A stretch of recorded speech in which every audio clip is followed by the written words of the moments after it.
Hi అండి, welcome to my channel Sri Shiva Ganga 369 Rayalaseema special సజ్జ రొట్టెలు అండి. ఒకసారి సజ్జ రొట్టెల్ని ఈ విధంగా చేయండి, చాలా బాగుంటాయండి. ఇవి ఆరోగ్యానికి కూడా చాలా మంచిదండి. ముందుగా సజ్జల్ని క్లీన్ చేసుకోవాలి. ఇవి కడిగి గాలించుకొని ఆరబెట్టుకొని తర్వాత ఈ విధంగా మిల్లు పట్టించుకోవాలండి. మిక్సీలో అయినా పట్టుకోవచ్చు. ఈ విధంగా మిల్లు పట్టించుకోవడం వల్ల మెత్తగా అయితే వస్తుంది పిండి. ఇప్పుడు నేను ఇందులోకి ఒక 7-8 పచ్చిమిరపకాయలను అయితే తీసుకుంటున్నాను. 1.5 స్పూను జీలకర్రను అయితే తీసుకుంటున్నాను. ఇందులోనే 2 స్పూన్స్ అలాగా సాల్ట్ కూడా వేసుకుంటున్నానండి.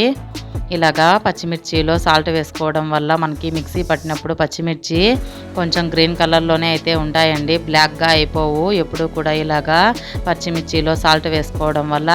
ఇప్పుడు ఇందులోకి ఒక చిన్న సైజు ఆనియన్స్ 4ని ఇలాగా చిన్న ముక్కలుగా అయితే కట్ చేసుకుంటున్నాను. మనకు వీలైనంత వరకు చాలా చిన్న ముక్కలుగా అయితే కట్ చేసుకోవాలండి. చూడండి, ఇక్కడ చూపించిన విధంగా అయితే సజ్జ రొట్టెలు ఆరోగ్యానికి చాలా మంచిదండి. పూర్వకాలంలో మనకి ఎక్కువగా సజ్జలతో సొద్ద సంగటి చేసేవాళ్ళండి. మా రాయలసీమ సైడ్ అయితే ఎక్కువగా ఇలాగా రొట్టెలు చేసేవాళ్ళు, వడలు చేసేవాళ్ళు, సంగటి చేసేవాళ్ళు, లేదంటే కిచిడి అయినా చేసుకోవచ్చండి, చాలా బాగుంటుంది. ఇప్పుడు ఇందులోకి ఇలాగా సన్నగా తరిగి పెట్టుకున్నటువంటి కొత్తిమీరను కూడా కొంచెం తీసుకుంటే చాలా బాగుంటుందండి. ఇప్పుడు మనం పిండి కలుపుకునే ఏదైనా ఒక గిన్నెలో కానీ ఇలాగా ఒక కడాయిలో కానీ వేసుకొని ఆనియన్స్ని బాగా మెత్తగా అయితే కలుపుకోవాలండి. ఇప్పుడు సజ్జపిండిని అయితే వేసుకోవాలి. నేను ఇక్కడ ఒక 1/2 కిలో అంతా సజ్జపిండిని అయితే వేసుకుంటున్నానండి. సజ్జపిండిని ఇలాగా ఆనియన్స్ని మెత్తగా కలుపుకోవాలండి. ఆనియన్స్లో ఉన్నటువంటి వాటర్ అంతా బయటకు వచ్చి పిండి అయితే చాలా స్మూత్గా ఉంటుంది. ఇప్పుడు ఇందులోనే మిక్సీ పట్టుకున్నటువంటి పచ్చిమిర్చిని, జీలకర్రని, సాల్ట్ని కూడా ఇందులోనే కలుపుకోవాలి. చూడండి, ఇందులోనే సన్నగా తరిగి పెట్టుకున్నటువంటి కొత్తిమీరను కూడా వేసేసి బాగా కలుపుకోవాలండి.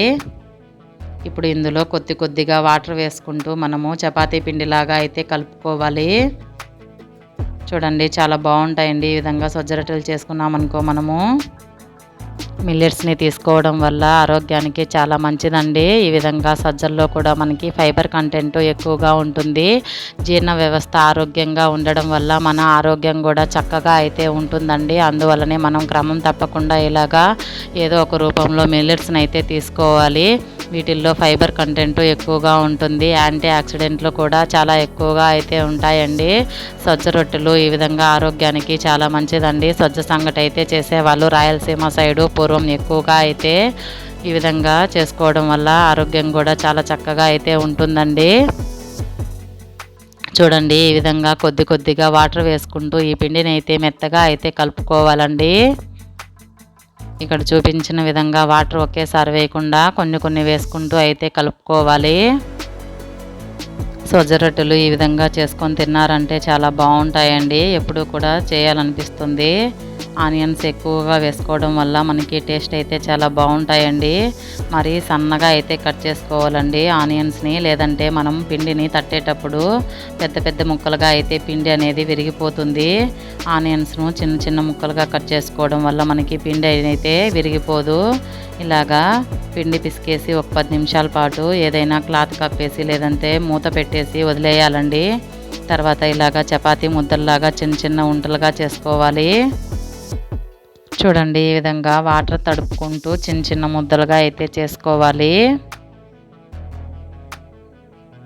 ఈ సజ్జ రొట్టెలు చేయడానికి మనకు ఏదైనా ఒక కాటన్ క్లాత్ తీసుకోవాలండి.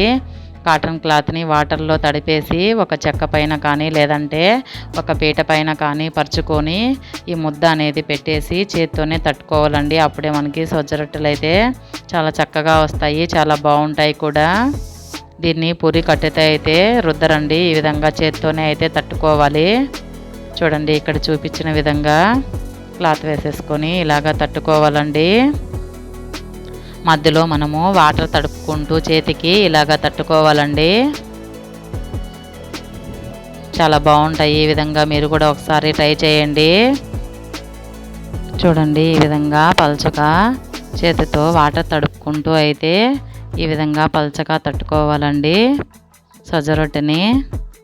సజ్జ రొట్టె మనకి కాలడానికి కొంచెం టైం పడుతుందండి. చపాతీ లాగా అయితే తొందరగా కాలదు, కొంచెం టైం ఎక్కువగానే పడుతుంది. మనము మీడియం ఫ్లేమ్లో పెట్టుకొని కాల్చుకోవడం వల్ల టేస్ట్ అనేది చాలా బాగుంటాయి సజ్జ రొట్టెలు.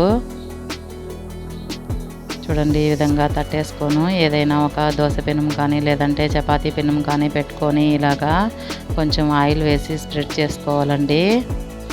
ఇప్పుడు ఆ క్లాత్ తీసుకొని వచ్చి దీనిపైన వేసేయాలండి. చూడండి ఇలాగా ఇప్పుడు క్లాత్ తీసేసామంటే వచ్చేస్తుంది.